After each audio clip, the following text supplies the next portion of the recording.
Temperature is sizzling. A lot of us are looking for quick and easy recipes for summer, and if we got the one for you, we asked the folks from Cantina Laredo to join us here on the morning show to spice things up. It's not exactly Cinco de Mayo, Kenan, Stephanie. Good to have you here. So it'd be, let's see, 1, 2, 3, 4, 5, 6, 7, 8, 9, 10, 11, 12 de Mayo. 12 de Mayo. 12 de Mayo. Yes. We just created a new holiday. So you're going to talk about making some guac here. And Steph, you're going to put it all together. Let's talk about what the key ingredients are first, Kenan. The key ingredients are we use fresh lime juice, as she's going to go ahead and squeeze that in there. With our spices, she's going to mix that. We use a certain kind of avocado, if you feel that. Okay. It's nice and ripe. It's a Haas avocado.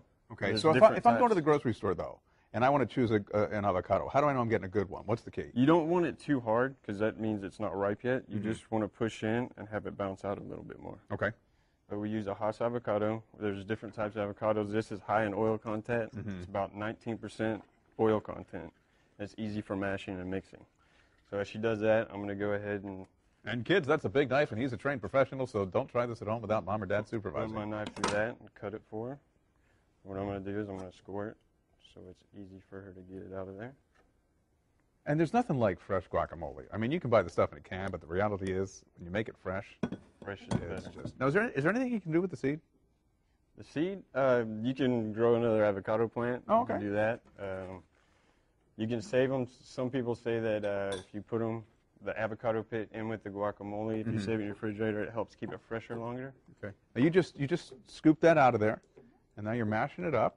Just gonna mix it up. Just put it in there with some spices. Just gonna mix all the fresh lime juice together. And by the way, no worries. I'm going to tell you where you can get this recipe, short of going to Cantina Laredo over there at the St. John's Center yourself, Town Center yourself. And this bowl is called the molcajete, which is used in ancient tradition. She's going to go ahead and add the onions and jalapenos in there while I talk Now, about can I do it in a regular bowl, or is there an advantage to having this type of You utensil? can do it in a regular bowl. This is just our specific. This is a traditional Mexican bowl that they use. Most in the ancient times, they were made out of stone. Uh-huh.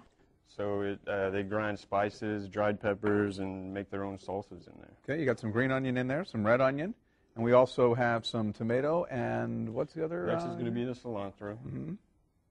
Just going to add that.